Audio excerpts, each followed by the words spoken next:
Bismillahirrahmanirrahim. Assalamualaikum warahmatullahi wabarakatuh. Alhamdulillahirabbil alamin wa bi nasta'in wa ala umurid dunya waddin. Wassalatu wassalamu ala asyrafil anbiya'i wal mursalin sayyidina wa maulana Muhammadin wa ala alihi washabihi ajmain. Raditu billahi rabba wa bil islami dina wa bi Muhammadin nabiyya wa rasulah. Rabbi shrah li sadri wa yassir li amri wahlul 'uqdatam min lisani yafqahu qawli. Rabbi zidni ilma warzuqni fahma waj'alni minas sholihin. Ibu, bapak, dan saudara sekalian yang insyaallah dirahmati Allah, marilah kita selalu memanjatkan puji syukur kehadirat Allah Subhanahu wa taala yang telah melimpahkan segala nikmat rahmatnya kepada kita semuanya berupa kesehatan intinya, sehingga pada sore hari ini kita masih diberikan kekuatan untuk menghadiri dalam rangka acara buka bersama di Masjid Syafiul Ummah ini dalam keadaan sehat walafiat tanpa ada kurang satu apapun. Salawat dan salam semoga selalu tercurahkan kepada junjungan kita Nabi Agung Muhammad SAW, kepada keluarganya, kepada sahabat-sahabatnya, dan kepada umatnya sampai kelak di akhir zaman. Amin. Ibu bapak yang dirahmati Allah, mengawali kegiatan ini, marilah kita selalu berdoa semoga Allah SWT menambahkan ilmu kepada kita dan memberi kita karunia untuk dapat memahami dan menjadikan kita termasuk golongan orang-orang yang soleh. Amin. Jamaah rahimahullah, Allah SWT menyampaikan seruan khusus buat orang-orang yang beriman, yang mukmin, agar senantiasa memegang teguh prinsip-prinsip ketakwaan dan memperingatkan mereka agar tetap menjadi seorang muslim hingga datang kematian. Seruannya termaktub dalam Al-Quran surat Al-Imran ayat 102. Ya ayyuhalladzina amanu ittaqullaha haqqa tuqatih wa la tamutunna illa wa antum muslimun. Seruan ini agar menjadi pegangan, seruan ini agar menjadi landasan hidup guna meraih keselamatan di dunia dan tentunya juga di akhirat. Amin. Kata haqqa tuqatih yang sebenar-benarnya takwa mengisyaratkan kita untuk memenuhi segala kewajiban takwa dan menyerahkan segala daya kemampuan agar dapat melaksanakan segala perintah-perintah Allah dan menjauhi segala larangan-larangannya secara keseluruhan.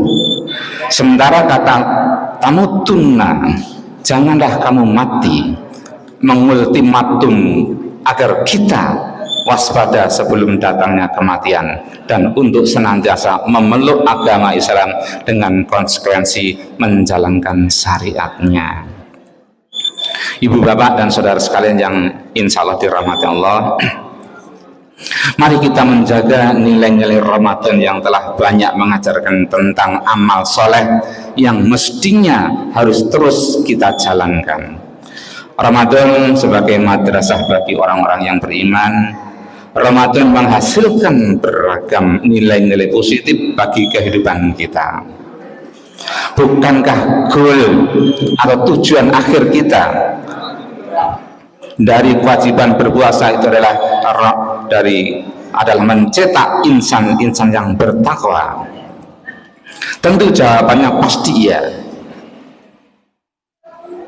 Karena dalilnya yang bersumber dari Al-Quran surat Al-Baqarah ayat 183 yang berbunyi, Ya ayyuhalladzina amanu kutiba alaikumusiyam kama kutiba alal ladzina min qablikum la'allakum tattaqun. Karena itu, sekalipun Ramadan telah berakhir, andaikan Namun jangan lupa bahwasanya hak-hak Allah atas kita tidaklah ikut berakhir kecuali dengan adanya kematian. Dan sembahlah Tuhanmu sampai datang kepadamu kepastian atau kematian. Firman Allah Subhanahu wa taala dalam surat Al-Qur'an ayat surat Al-Hijr ayat 99. Dengan bertakwa kepada Allah Subhanahu wa taala tidak terbatas ruang dan waktu, dimanapun dan kapanpun tentu harus dijalankan. Di bulan suci Ramadan ini kita harus tetap memperbanyak ibadah serta meningkatkan kualitas iman kita, mempertahankan nilai-nilai yang baik seperti sholat malam, seperti puasa, seperti baca Al-Quran, dan merenungi dan mengamalkan isi kandungan Al-Quran menjadi sangat penting dalam menyongsong masa depan yang gemilang. Ibu bapak saudara sekalian yang insya Allah dirahmati Allah, kalau kita ditanya apakah musibah terbesar dalam hidup ini, musibah terbesar dalam hidup ini adalah apabila Allah SWT sudah berpaling dari kehidupan kita. Sungguh disayangkan jika Allah membiarkan kita melakukan perbuatan-perbuatan maksiat. Sungguh disayangkan jika Allah membiarkan kita melakukan perbuatan-perbuatan dosa. Nauzubillahi min dzalik.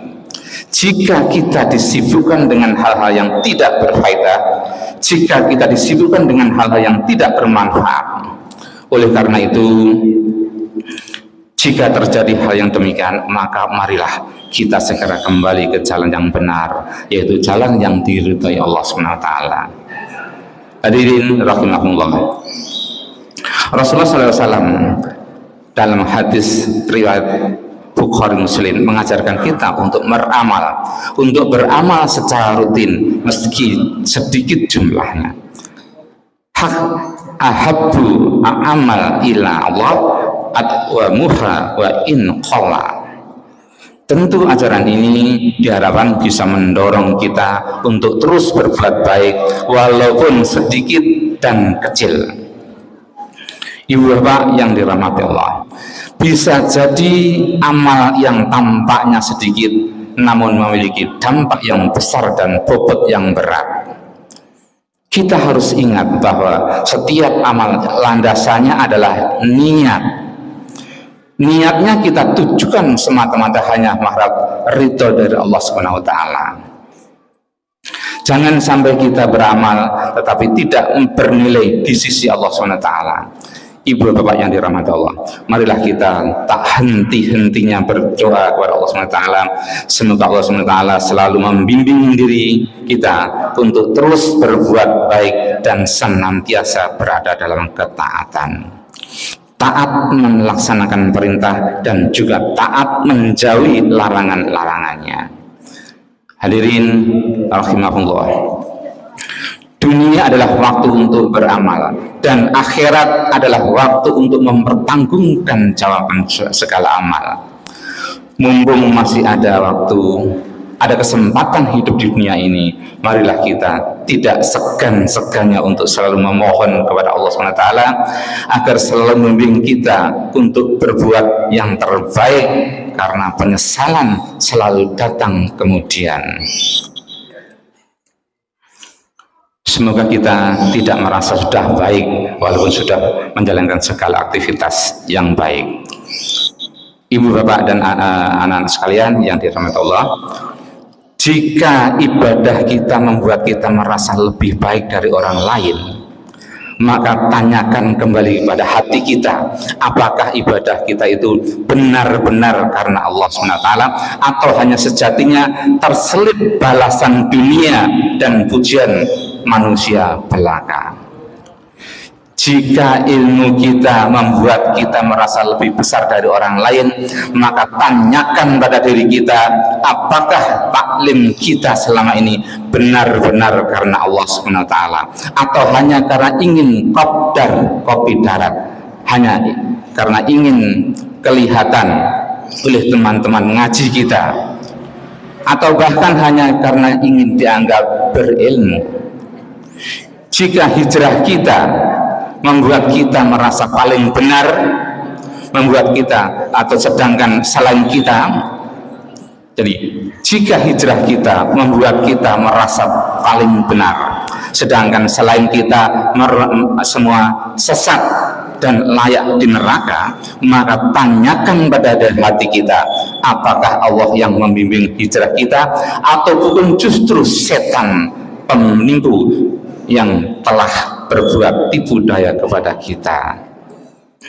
Karena jika diri kita memang dalam kebenaran, memang berilmu dan memang sungguh-sungguh telah berhijrah dari keburukan menuju kebaikan, telah berhijrah dari kemaksiatan menuju ketaatan, maka tak ada lagi kesombongan dalam hati yang merasa lebih baik, lebih besar, lebih benar, dan lebih perasaan yang lain.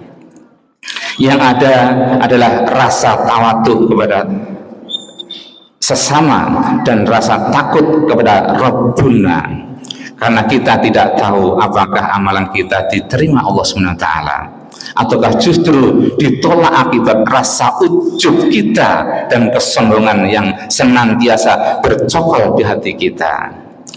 Semoga Allah SWT mengkaruniakan keselamatan untuk hati kita. Nas'alullah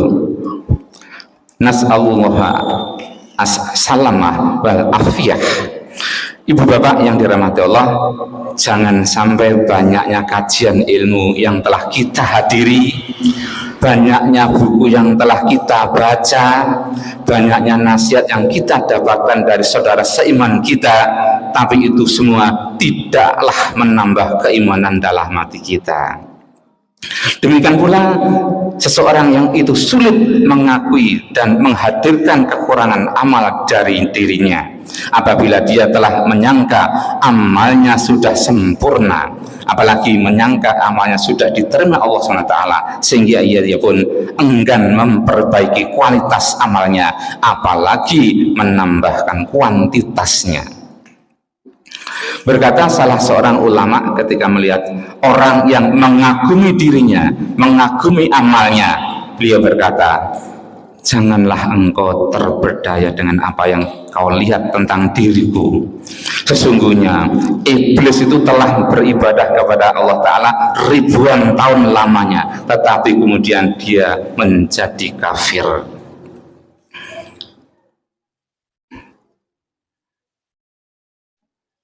Kurang berat. Ibu bapak yang dirahmati Allah, kita mesti bersyukur bahwa kita masih diberi waktu untuk mengarungi kehidupan dan berjumpa Ramadan di tahun ini. Entah sampai kapan Ramadan terakhir kita, tak ada satupun makhluk yang dapat menghitung dan tak ada yang dapat mengerti kecuali Ilahi Rabbi. Karena hanya atas kasihnya, karena hanya atas kehendaknya, kehendak Allah SWT, setiap hari kita masih bertemu dengan yang namanya matahari. Sampai kapan gerangan? Sampai kapan masih tersisa? Jika kita bertanya pada siapapun, maka semuanya akan menggeleng, semuanya akan terdiam, semuanya akan menjawab tak mengerti.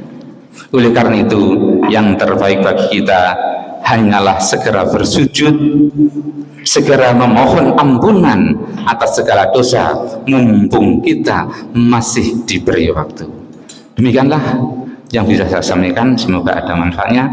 Wabillahi taufiq wal hidayah. Wassalamualaikum warahmatullahi wabarakatuh.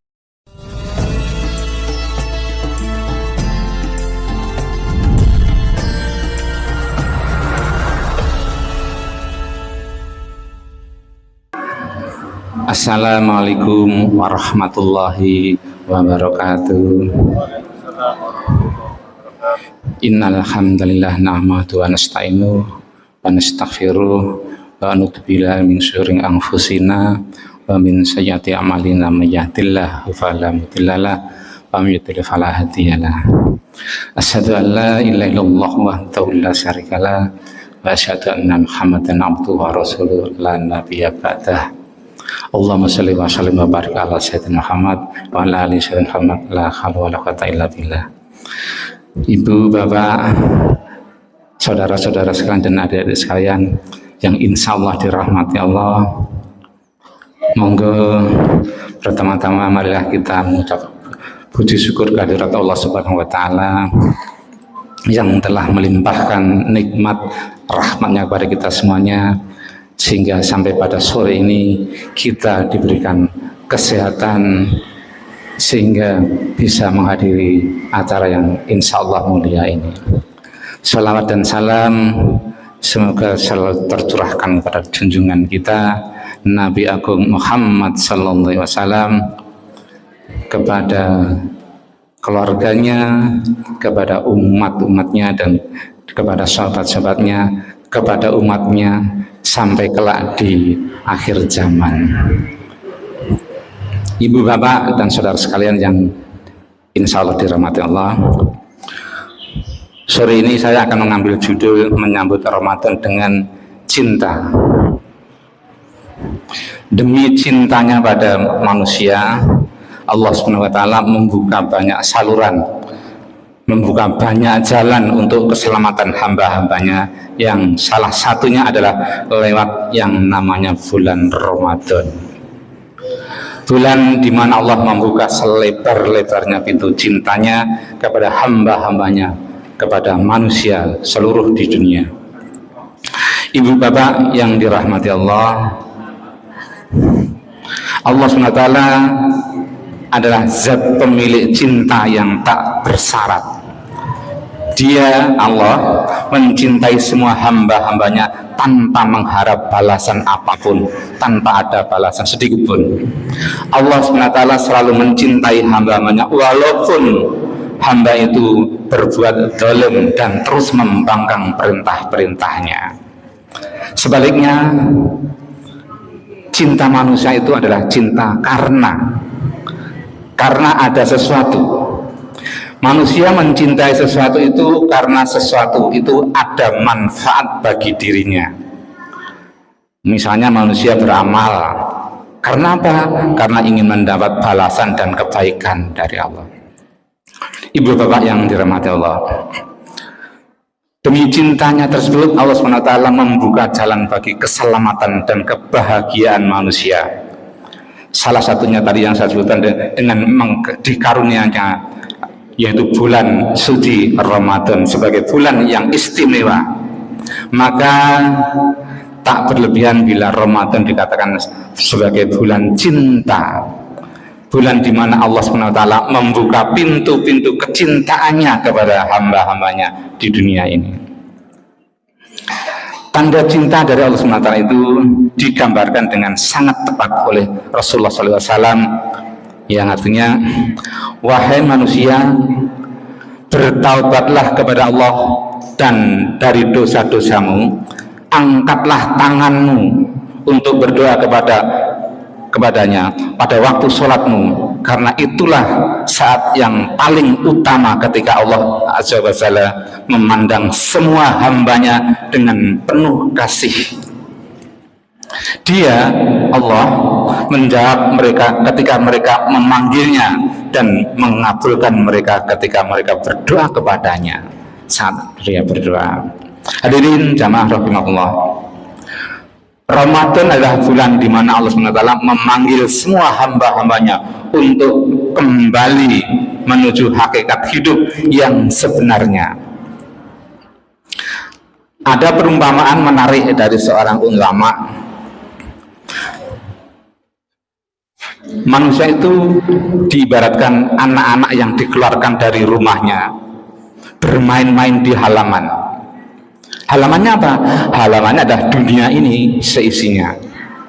Dalam surat Al-An'am ayat 32 Allah berfirman yang artinya, dan kehidupan di dunia ini hanyalah permainan dan sendaguro, sedangkan negeri akhirat itu sungguh lebih baik bagi orang-orang yang bertakwa. Karena itu Ka'bah disebut sebagai rumah Allah atau Baitullah, karena di sanalah para jamaah haji berangkat dan meninggalkan segala urusan di dunia mereka masing-masing. Ibu bapak yang dirahmati Allah, Ramadan pun disebut sebagai bulan Allah karena pada bulan itulah kita pulang. Pulang dari mana? Dari yang tadi seperti anak kecil yang dibiarkan bermain di halaman tadi. Kita pulang untuk meninggalkan halaman permainan kita.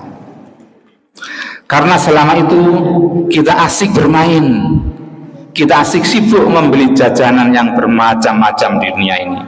Apa itu? Yaitu kekayaan, kekuasaan, keguyuran, atau segala kesenangan di dunia ini yang lainnya.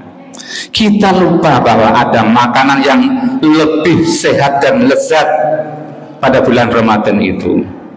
Itulah Allah telah mempersiapkan makanan berupa apa? Rahmat dan ampunan. Allah mempersiapkan berupa kasih sayangnya bagi kita yang telah bermain terlalu lama dan terlalu jauh dari rumah kita. Ibu bapak yang dirahmati Allah, Ramadan adalah bukti cinta Allah kepada hambanya, kepada kita semua. Karena itu bahagia bertemu dengan Ramadan sama artinya dengan bahagia bertemu Allah. Konsekuensinya jelas, yaitu barang siapa mencintai pertemuan dengan Allah, maka Allah pun mencintai pertemuan dengannya. Dan barang siapa tidak mencintai pertemuan dengan Allah, maka Allah pun tidak mencintai pertemuan dengannya. Hadis riwayat Bukhari. Bila kita cinta kepada Allah, maka kita harus menyambut apapun yang datang dan yang diserukannya, termasuk bulan Ramadan. Dalam Ihya Ulumuddin Al-Ghazali menyatakan adalah sebuah kebohongan besar bila seseorang mencintai sesuatu tetapi ia tidak memiliki kecintaan kepada sesuatu itu yang berkaitan dengannya. Al-Ghazali menulis, bohonglah orang yang mengaku mencintai Allah Subhanahu wa ta'ala tetapi ia tidak mencintai Rasulnya. Bohonglah orang yang mengaku mencintai Rasulnya tetapi ia tidak mencintai kaum kafir dan miskin. Dan bohonglah orang yang mengaku mencintai surga tetapi ia tidak mau menaati Allah Subhanahu wa ta'ala. Karena itu Rasulullah SAW dan para sahabat selalu menyambut Ramadan dengan sukacita. Bahkan sejak bulan Rajab dan Sya'ban, mereka telah mempersiapkan segala sesuatu untuk menyambutnya. Allahumma barik lana fi Rajaba wa Sya'bana wa balighna Ramadana. Termasuk dengan memperbanyak puasa dan amalan sunnah yang lainnya. Siti Aisyah berkata, artinya tidak pernah Rasulullah SAW berpuasa dalam satu bulan yang lebih banyak dari puasa-puasa pada bulan Sya'ban. Ada kalanya sebulan penuh hanya sedikit yang tidak berpuasa. Hadis riwayat Bukhari Muslim. Hadirin rahimakumullah, tatkala cinta sudah berbicara, tidak ada lagi alasan bagi kita untuk tidak bahagia, utamanya menyambut bulan Ramadan. Tidak ada lagi keluh kesah menahan lapar, keluh kesah menahan haus, dan semua keletihan tatkala menjalankan perintah, yaitu puasa bulan Ramadan. Karena lewat cintalah semua yang pahit akan menjadi manis. Semoga kita termasuk orang-orang yang selalu bahagia dan cinta dengan Ramadan, dengan selalu dapat memanfaatkan nilai-nilai ibadah yang dilipat gandakan pahalanya di bulan suci Ramadan ini. Dan semoga di akhir Ramadan Allah melimpahkan rahmat dan maghfirahnya kepada kita semuanya, dan semoga di akhir Ramadan kita semua bisa menggapai harapan kita untuk menjadi hambanya yang fitri kembali. Demikian yang bisa saya sampaikan. Ada kurang lebihnya mohon maaf. Wabillahi taufiq wal hidayah. Wassalamualaikum warahmatullahi wabarakatuh.